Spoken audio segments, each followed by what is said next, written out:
तो लास्ट में सतगुरु शब्द महिमा पुस्तक जो गुरुदेव भगवान ने छपवाई है, लास्ट में गुरुदेव भगवान की महिमा करेंगे एक शब्द के साथ में।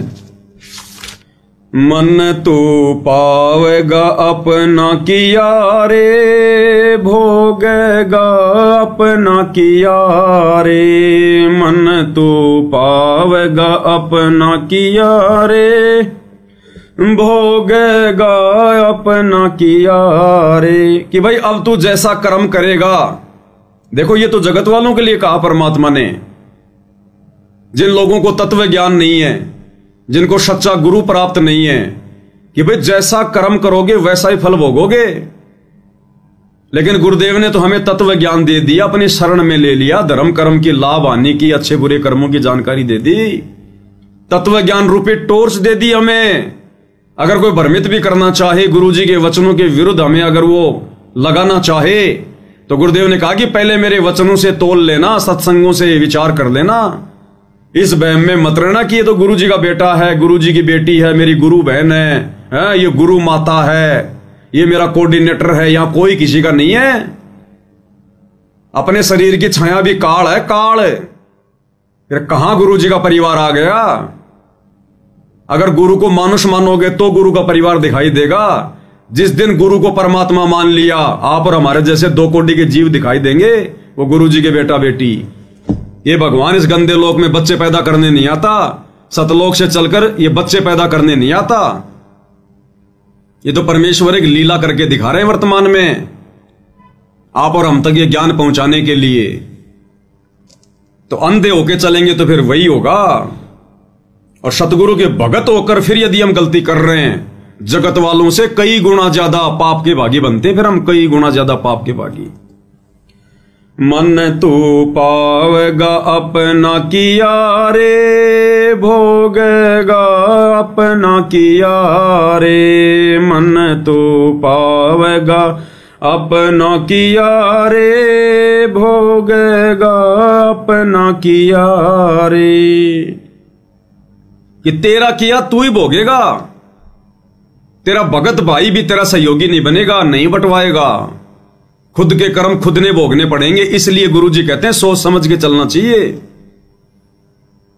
आज जो तुम इन कुपात्रों को ज्योति पाठ और दान का पैसा दे रहे हो, इन कुपात्रों के पीछे, आश्रम वालों के पीछे अंधे होके चल रहे हो, गुरुजी के सत्संगों पर जरा भी तुम लोग विचार नहीं कर रहे, तो गुरुदेव भगवान कह रहे हैं अंत में तुम्हारा किया तुम भोगोगे, और मैनेजमेंट वाले अपना किया वो खुद भोगेंगे। एक दूसरे के वो कर्म नहीं बंटवा सकते। राजा राम की कार उलंगी, सीता लंक मंझारे। राजा राम की कार उलंगी, सीता लंक मंझारे। सेतु बंध्या जब से ना उतरी, चढ़ गए पद में 18। मन तो पावेगा अपना किया रे, भोगेगा अपना किया रे। मन तो पावेगा अपना किया रे, भोगेगा अपना किया रे। उदाहरण देकर समझा रहे हैं गुरुदेव भगवान। राजा राम की कार उलंगी, सीता लंक मजारे। सीता ने मर्यादा तोड़ी थी। जब काल रूपी रावण ने छलबल किया उसका अपहरण करने के लिए, रावण ने अपने मामा मारीच को सोने का हिरण मृग बना दिया और खुद एक साधु का वेश धारण करके छलबल से सीता का हरण करने के लिए आया। रामचंद्र जी तो उधर भग गए हिरण के पीछे, वो नहीं जा रहे थे, लेकिन सीता जिद की पक्की थी, नहीं मानी। कहते ना कि त्रिया हट और बाल हट, इनके आगे झुकना पड़ता है माता पिता को। तो श्री रामचंद्र जी को अपनी पत्नी के हट के आगे झुकना पड़ा, क्योंकि रामचंद्र जी को तत्व ज्ञान नहीं था। अगर वर्तमान का कोई भगत होता तो 2 मिनट में कह देता भगवान तने जो करना कर, तेरे लिए मैं मेरी मर्यादा तोड़ूंगा क्या? मैं मूर्ख हूं क्या? सोने का भी कोई हिरण होता है क्या? ये तो कोई माया है, माया। लेकिन उसको तत्व ज्ञान नहीं था भाई, और उसके सिर पे काल बैठा था।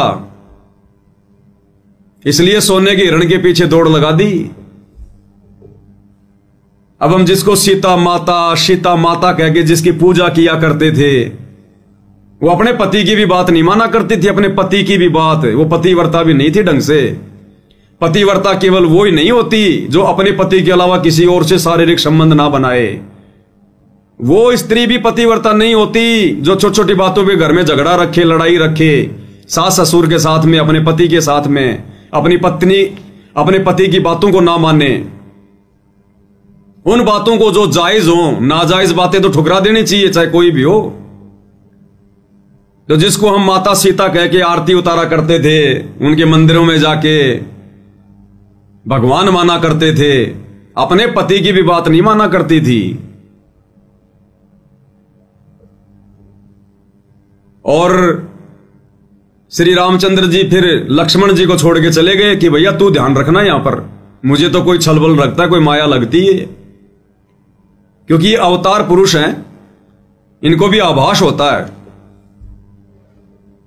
पूर्ण ज्ञान नहीं होता कि मैं अवतार हूं, मैं विष्णु हूं, ये है वो नहीं। जैसे द्रौपदी, वो दुर्गा का क्या थी, अंश, लेकिन वो दुर्गा वाला ज्ञान नहीं था उस द्रौपदी को। तो थोड़ा बहुत इनको महसूस जरूर होता है, क्योंकि ऊपर के लोगों से, आम व्यक्तियों से ज्यादा शक्ति संपन्न होके आते। तो श्री रामचंद्र जी ने कहा कि मुझे कोई छलबल लगता है, कोई माया लगती है राक्षसों की, और तू यहां रहना सीता के पास में, ध्यान रखना, ये नहीं मानने वाली है, नहीं तो फिर शाम को फिर खाना नहीं मिलेगा अपने को आज। तो रामचंद्र जी तो चले गए, पीछे से लक्ष्मण जी। अब उधर से वो माया थी, काल का जाल था। श्री रामचंद्र जी की आवाज में उधर से आवाज निकाली, आकाशवाणी हुई, हाय भाई मर गया, हाय भाई मर गया। अब देखो भाई और बहनों, ये एआई तो आजकल आई है जो किसी की भी आवाज की टू कॉपी कर देती है। अब बताओ, त्रेता युग में भी एआई थी? आकाशवाणी श्री रामचंद्र जी की आवाज में हुई, बिना मोबाइलों के, बिना एआई के। ये आध्यात्मिक विज्ञान के आगे, ये वर्तमान की भौतिक विज्ञान, ये वैज्ञानिकों परमात्मा से थोड़ी बहुत लेके ये प्रेरणा, और ये टीवी, रेडियो, इंटरनेट मोबाइल बना लिया, अपने आप को भगवान समझ बैठे। त्रेता में कहां थी तुम्हारी एआई, कहां थी तुम्हारी विज्ञान? आध्यात्मिक विज्ञान के आगे 0/0 है ये वर्तमान की विज्ञान, 0। आकाशवाणी हुई श्री रामचंद्र जी की आवाज में, और सीता घबरा गई कि तेरे भाई पे संकट आ गया, तू जा तेरे भाई को बचाने। अब ये दुनिया वालों ने शिक्षा लेनी चाहिए। अरे दुनिया जिस श्री रामचंद्र जी को सर्वशक्तिमान मान के, तीनों लोगों का स्वामी मान के, भगवान मान के पूज रही है, उस सीता को भी उस राम पे विश्वास नहीं था कि वो 1-2 राक्षसों का भी सामना कर लेगा। जब सुनी आवाज, हाय भाई मर गया, हाय भाई मर गया, तो सीता घबरा गई और कह रही है, जा तेरा भाई संकट में है, श्री राम संकट में है। अरे राम ही संकट में आ गया तो फिर काहे का राम है? फिर भक्तों का क्या संकट निवारण करेगा जब खुद ही संकट में आ गया? तो ये अध्यात्म से भाई और बहनों समझ में आएंगी सारी बातें। दुनिया विचार नहीं कर सकती बिना सतगुरु के, बिना उनके तत्व ज्ञान के। दुनिया चले ना श्री राम के बिना, और राम जी चले ना हनुमान के बिना। राम जी तो वहां कर रहे, हाय भाई मर गया, हाय भाई मर गया, और सीता को विश्वास नहीं हो रहा। उसने सोच लिया मर सकता है, कोई बड़ी बात नहीं है। और लक्ष्मण को बोले तू जा। लक्ष्मण बोला, नहीं भाभी, मुझे कोई काल का षड्यंत्र लगता है, ये कोई माया है, मेरे भाई पे संकट नहीं आ सकता। तो गुरुदेव ने बताया, अंत में सीता ने ऐसी कटी जली बातें कह दी कि तू तो ये चाहता कि तेरा भाई मर जाए और तू मुझे अपनी पत्नी बना ले, तेरी नीयत में खोट है। अंत में यहां तक सीता ने बोल दिया, जिसको हम माता कह के जिसकी पूजा करते हैं। अरे जिस माता सीता का अपने देवर के साथ में ऐसा व्यवहार है, आप और हम कलयुग के भगत उसके क्या लगे? कितनी मंदिर में जाके घंटियां खुड़कवा लो, कितनी जय राम सीताराम कर लो, कुछ नहीं होने वाला। जो अपने देवर के साथ में ऐसा व्यवहार कर सकती है, अपने देवर के ऊपर भी शंका व्यक्त कर सकती है, वो लक्ष्मण जिसने 14 साल तक अपनी पत्नी को त्याग कर अपने भैया और भाभी की सुरक्षा के लिए उनके साथ में रहा, अंत में उसको यह फल मिला। तो ये फल मिलता है जगत की गुलामी का। अंत में बेचारा दुखी होकर चला गया, लेकिन जाने से पहले एक रेखा खींच गया सीता के चारों तरफ, कोई मंत्र बोल के। उसको लक्ष्मण रेखा तो आप और हम बोलते हैं, असल में वो कोई सिद्धि थी जो मंत्र बोल के एक रेखा खींच दी। उसने नहीं कहा था कि मैंने लक्ष्मण रेखा खींच दी, वो तो हम कह रहे हैं क्योंकि लक्ष्मण ने खींची थी, इसलिए हमने उसको लक्ष्मण रेखा का नाम दे दिया। और रेखा का नाम नहीं था लक्ष्मण रेखा, लक्ष्मण ने खींची इसलिए हम लोग बोलने लग गए। वो तो उसने कोई अपना कोई जंत्र मंत्र बोल के, जो भी उसके पास में कोई सिद्धि थी, उसने वो रेखा खींच दी और बोला इससे बाहर मत जाना और हमारे पे इतना तो रहम कर देना तू देवी। अब जो भाई जो पहले ही मर्यादा में नहीं है, अपने पति के साथ में जिद करके उसे भेज दिया, अपने देवर को उल्टी सीधी बातें बोल के उसको निकाल दिया। अब वो कहां लक्ष्मण रेखा में रहने वाली थी। इतने में उधर से रावण आ गए, भिक्षाम दे माई, भिक्षाम दे माई, साधु का रूप बना के, संत का रूप बना के, आटा मांगने के लिए। तो सीता ने कहा कि महाराज जी आ जाओ, अंदर ले जाओ। तो जैसे रावण अंदर होने लगा प्रवेश, तो गुरुदेव ने बताया कि ऐसे उसमें आग की लपटें निकली। रावण घबरा गया कि ये तो कोई मंत्रित रेखा है। फिर रावण ने दूसरा जो है वो तरीका अपनाया, उसको डराया। इसी प्रकार भाई और बहनों, गुरुदेव ने हमें जो भक्ति दे दी, जो मर्यादा दे दी, जो मंत्र दे दी, अगर मर्यादा में रह के जाप करेंगे, ये हमारे को नुकसान नहीं पहुंचा सकता। ये काल, और ये काल आता फिर कि इन्होंने मेरी भक्ति कैसे छोड़ दी, मेरी पूजा पाठ इन्होंने कैसे छोड़ दी। और जब ये हमारे पास आता है तो परमात्मा ने रक्षा कवच बना रखा होता है भगत के घर के, भगत के चारों तरफ। और इस काल को टक्कर लगती है, फिर ये देखता कि भाई जरूर इसने किसी परम संत की शरण ग्रहण कर ली। अब अंदर तो आ नहीं सकता, नुकसान तो ये हमें दे नहीं सकता वैसे, जब तक मर्यादा में रहेंगे। फिर ये काल क्या करेगा, ये रावण की तरह हमें डराएगा। हमारे रिश्तेदार, किसी का पति, किसी की पत्नी, समाज वाले जहां काम धंधा करते हैं वो, फिर वो हमें डराएंगे काल प्रेरणा से। काल उनके माध्यम से हमारी मर्यादा तोड़वाएगा।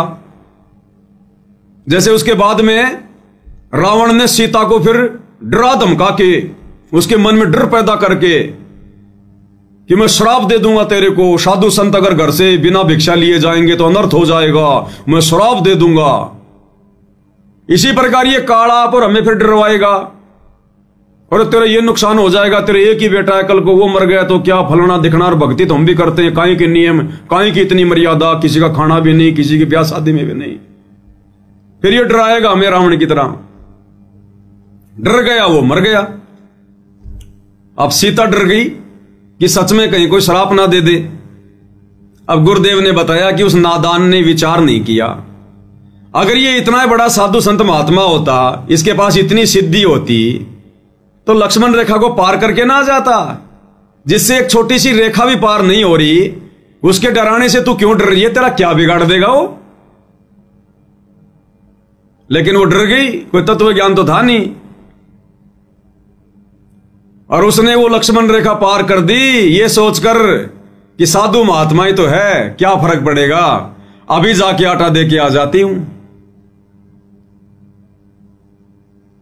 और 12 साल लग गए फिर उसको आने में, 12 साल। जो ये सोच रही थी ना क्या फर्क पड़ता है, अभी गई अभी आई, 12 साल लग गए और करोड़ों व्यक्ति मरवा दिए, करोड़ों व्यक्ति उनका पाप अपने सिर पर और धर लिया। तो इसी प्रकार गुरुदेव भगवान कहते हैं, भोगेगा अपना किया रे, पावेगा अपना किया रे। कि गुरु ने तो भक्तों को मर्यादा दे दी, भक्ति दे दी, धर्म कर्म की लाभ आने की जानकारी पर बता दी। काल तुम्हें कब नुकसान पहुंचाएगा, कब नुकसान नहीं पहुंचा सकता। अब अगर तुम हल्के में लोगे सीता की तरह इन मर्यादाओं को, कि क्या फर्क पड़ता है, छोटी सी तो मर्यादा है, क्या फर्क पड़ता है, स्टेडियम में तो बनाना है, क्या फर्क पड़ा है, हमारी 36 बिरादरी के भाई हैं, चलो आरक्षण में, अरे क्या फर्क पड़ा है, बना दो जाटों की धर्मशाला, खूब पैसा आ रहा है, क्या फर्क पड़ा है, परशुराम की जयंती में अब गैरा भाई, अरे कबीर जी की जो जयंती मना रहे हैं वो नकली कबीर पंथी सिरसा में, चलो क्या फर्क पड़ता है, बैठो बैठो बसों में। ये फर्क हिस्सा पड़ेगा नानी आधा होगी आने वाले समय में। नानी अभी बैटरी चल रही इसलिए तुम्हें फर्क दिखाई नहीं दे रहा। तो सीता ने सोचा क्या फर्क पड़ा है, रावण ने डाल ली फिर अपने कंधे पे और लंका में जा टेकी। लंका में और 10 साल तक उसके बाग में ना ढंग से नहाना, ना पीना, ना खाना, ऐसी दुर्गति हुई। और 2 साल तक फिर वो लड़ाई चली और करोड़ों लोग मरे, करोड़ों लोग। तब जाके वो सीता वापस घर पे आई। तो इसी प्रकार भाई और बहनों, ये जो शब्द है ना, एक एक लाइन के अंदर एक एक कथा है, शिक्षा है। तो हम भक्तों ने भी कितनी सावधानी बरतनी पड़ेगी, हल्के में ले लेनी। वो लक्ष्मण रेखा थी तो ये सतगुरु रेखा है, मर्यादा। ये जो मर्यादा गुरुदेव ने दे दी ना, ये गुरु रेखा है, सतगुरु रेखा है। वो लक्ष्मण रेखा थी तो ये सतगुरु रेखा है। वो लक्ष्मण ने खींची थी, ये सतगुरु ने बताई है। तो लक्ष्मण रेखा तोड़ने से अगर इतना नुकसान हो सकता है तो सतगुरु रेखा तोड़ोगे तो क्या होगा, उससे कई गुना ज्यादा, अनंत गुना ज्यादा। इसलिए मर्यादाओं की आवश्यकता है भक्ति मार्ग में। और रावण का भी सत्यानाश नहीं होता। अकेली सीता के अपहरण करने से रावण का सत्यानाश नहीं होता।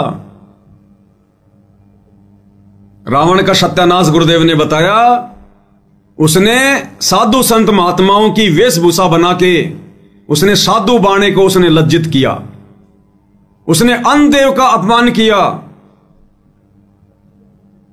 वो कुकर्म करने के लिए काल तो साधु महात्माओं को भी बदनाम करवाना चाहता था ना उस समय, कि लोगों का भक्ति से विश्वास उठ जाए।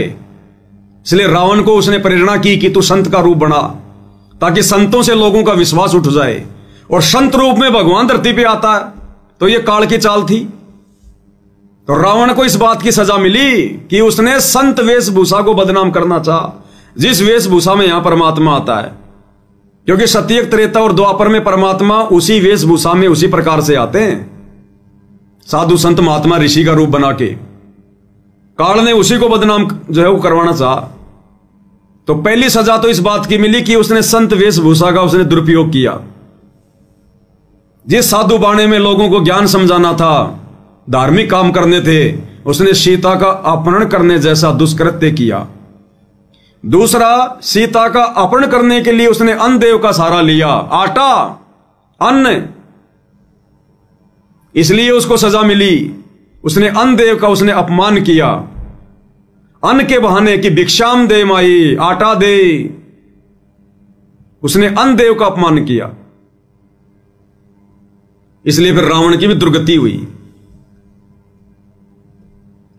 तो परमेश्वर आप और हमें समझाना चाहते हैं शब्द के माध्यम से। गुरुदेव का मकसद को रामायण समझाना नहीं है, ये रामायण तो हमने बहुत पढ़ रखी है। इन उदाहरणों के माध्यम से गुरुदेव समझाना चाहते हैं कि तुम्हारे साथ भी वही है। तुम अपने आप को सीता समझ लेना, हम भगत है सीता, और हमारे गुरुदेव हैं लक्ष्मण, जिन्होंने भक्ति देके और हमारे को मर्यादाओं में बांध दिया कि इस मर्यादाओं से बाहर मत जाना। जब तक हंसा हमारी आना और काल लगे ना तेरा बाणा। लक्ष्मण ने भी ये कहा था, भाभी जब तक इस रेखा के अंदर रहेगी तेरे ऊपर कोई आपत्ति नहीं आएगी। और गुरुदेव भी यही कहते हैं कि जब तक मेरी आन कान में रहोगे, मेरी मर्यादाओं में रहोगे, काल तुम्हारा कुछ नहीं बिगाड़ सकता। और रावण समझ लेना, काल वो छलबल करके और लक्ष्मण रेखा से बाहर निकालेगा, सतगुरु मर्यादाओं से, सतगुरु रेखा से बाहर निकालेगा। और अगर मर्यादाओं से बाहर निकले इन मैनेजमेंट वालों की तरह, फिर देखना चोटी पकड़ पकड़ के ले जाएगा, समय आते ही चोटी पकड़ पकड़ के। सतगुरु कुछ नहीं करेगा। जैसे लक्ष्मण की लक्ष्मण रेखा तोड़ी तो लक्ष्मण भी बचाव नहीं कर पाया और राम भी बचाव नहीं कर पाया। तो सतगुरु की अगर रेखा तोड़ेंगे, मर्यादा तोड़ेंगे, सतगुरु कुछ नहीं करेगा। तो कहते हैं, राजा राम की कार उलंगी और सीता लंक मंजारे, और सेतु बंध्या जब सेना उतरी चढ़ गए पदम 18। 18 पदम सेना गई थी, 18 पदम। और सेतु बंध्या जब सेना उतरी, गुरुदेव ने विस्तार से हमें सत्संगों में बता रखा है कि मुनिंदर ऋषि के रूप में श्री रामचंद्र जी का पुल भी कबीर परमेश्वर ने बनवाया, अपने गुरुदेव भगवान ने बनाया, जो उस समय मुनिंदर ऋषि के रूप में आए हुए थे। यानी सारे कार्य करने वाले ये परमेश्वर ही हैं। मन तू पावेगा अपना किया रे, भोगेगा अपना किया रे। लंका तोड़ बिलंका रे तोड़ी, महारावण से मारे। लंका तोड़ बिलंका रे तोड़ी, महारावण से मारे।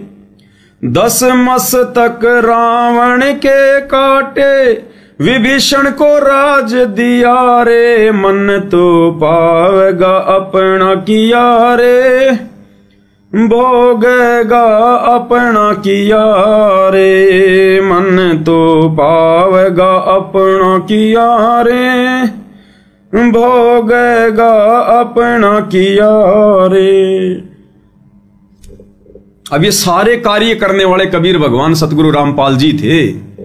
श्री रामचंद्र जी की, विष्णु जी की औकात नहीं थी कि वो रावण को मार के और सीता को वापस लेकर आ जाए। ये कार्य भी कबीर भगवान ने किया राम का रूप बना के, जो गुरुदेव ने हमें सुख संवेद से पढ़ाया गरीबदास जी की वाणियों से। लंका तोड़ बिलंका रे तोड़ी, महारावण से मारे। रावण का भाई था महारावण, वो पाताल लोक में रहता था।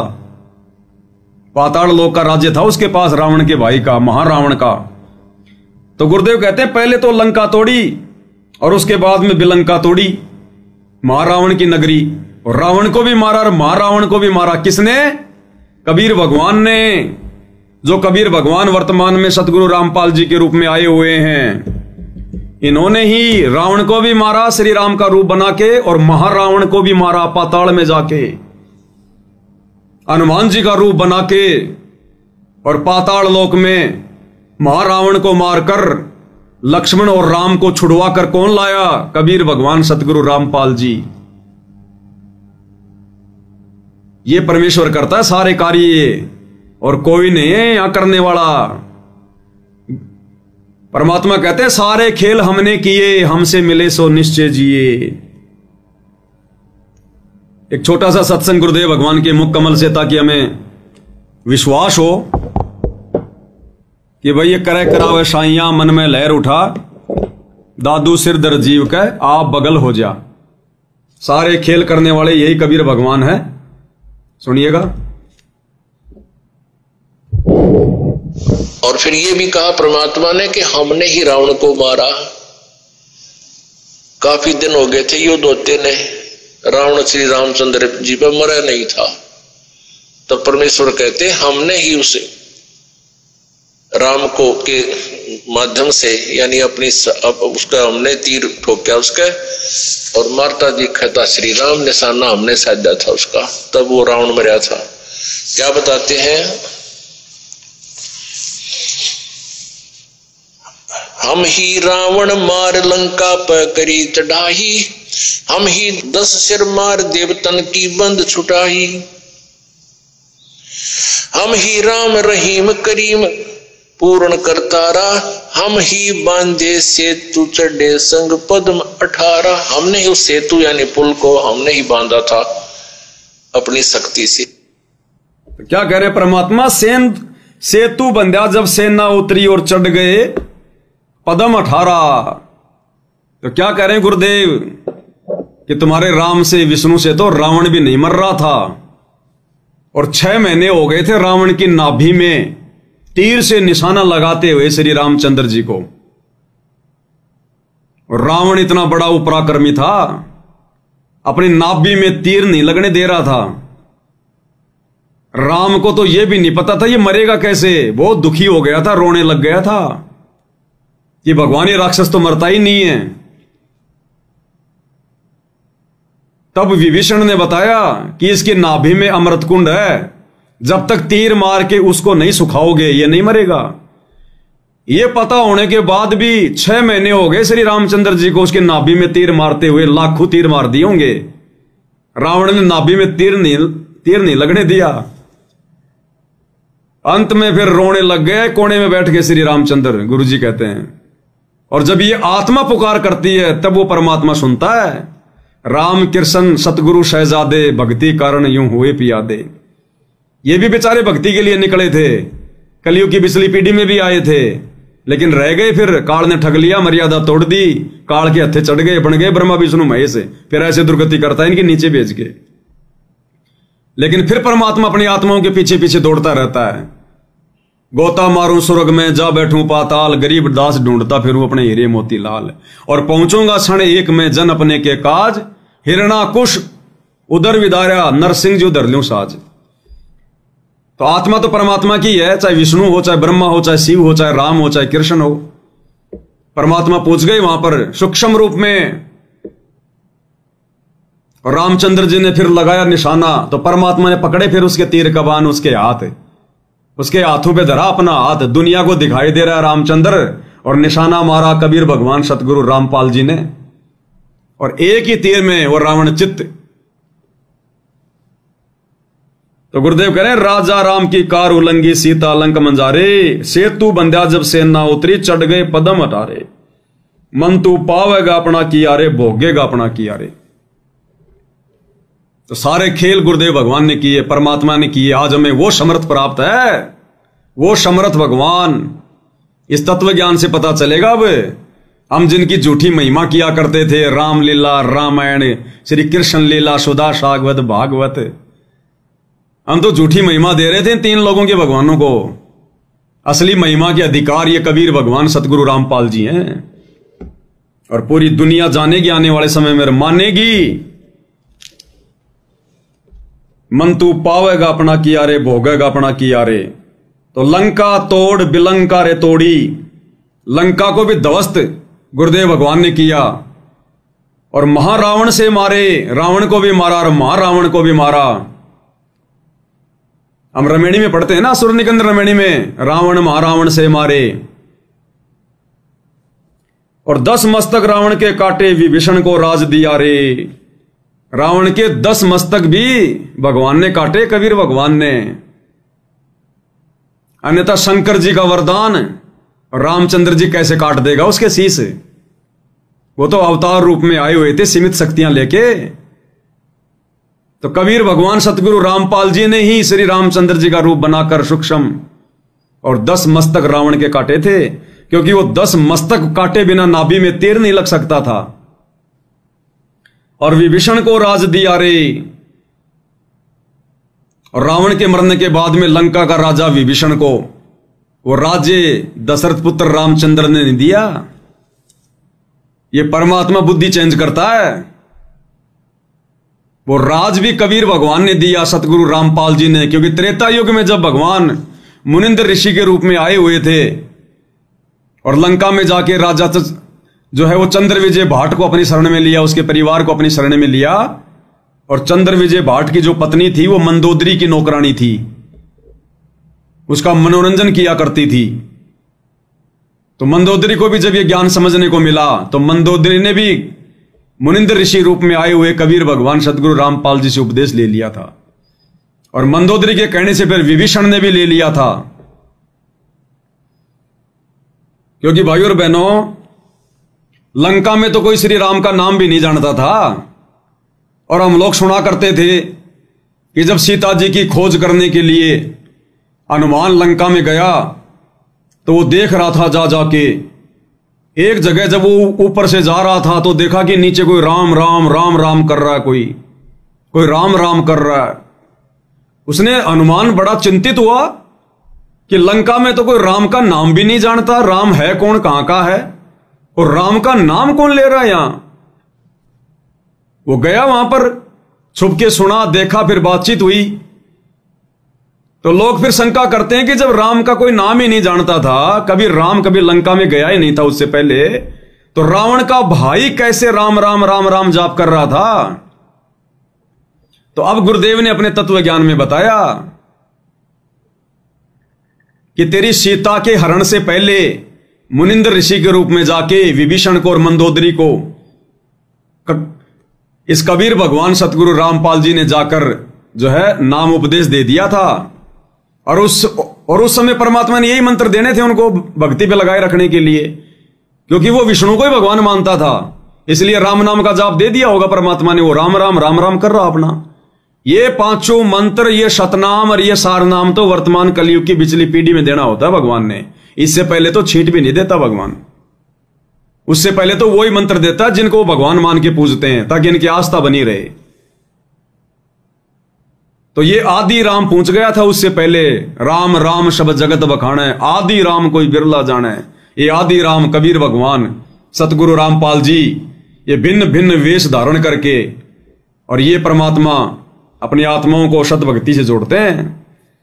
तो वो राज्य भी उसके बाद में, रावण के मरने के बाद वो राज्य भी उस भक्ति के कारण, विभीषण के दास भाव के कारण इस कबीर भगवान सतगुरु रामपाल जी ने बख्शा, राम के अंदर वो प्रेरणा करके। अन्यथा रामचंद्र और लंका का राज्य दे दे।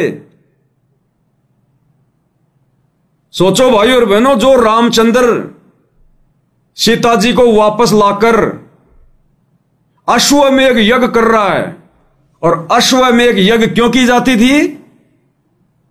सभी लोगों को अपने अंडर में करने के लिए। अगर कोई रामचंद्र की अधीनता स्वीकार नहीं करता है तो ये घोड़ा पकड़ ले, युद्ध करना पड़ेगा, इसीलिए तो छोड़ा था। तो राजाओं के अंदर तो ये इच्छा होती है एक दूसरे के ऊपर आक्रमण करके उनका राज्य छीनना, अपना वो प्रभुत्व कायम करना। और उधर तो रावण मर गया, लंका उसके कब्जे में आ गई, पूरा देश उसके कब्जे में आ गया। वो छोड़ने वाला था? कभी नहीं छोड़ने वाला था। अपने भाई को बैठा देता, किसी और को बैठा देता वहां पर। लेकिन परमात्मा ने प्रेरणा की उसके अंदर कि विभीषण ने तेरा साथ दिया है, अपने भाई का साथ छोड़कर, जो कि अधर्मी था, और इसने धर्म का साथ दिया है, इसलिए यहां का राज्य इसी को देना चाहिए। इसलिए परमात्मा ने राम के अंदर सत्प्रेरणा करके विभीषण को राज्य दिलाया। तो प्रेरणा किसकी? कबीर भगवान सतगुरु रामपाल जी की। करे करावे साइया मन में लहर उठा, दादू सिर दर जीव के आप बगल हो जा। और लोग कहते हैं ना कि रामचंद्र जी बड़े दयालु थे। काहे के दयालु थे भाई? इतिहास पढ़ोगे तब पता चलेगा। गुरुदेव भगवान ने क्या बताया, आप जी गूगल पे जाके सर्च कर लेना।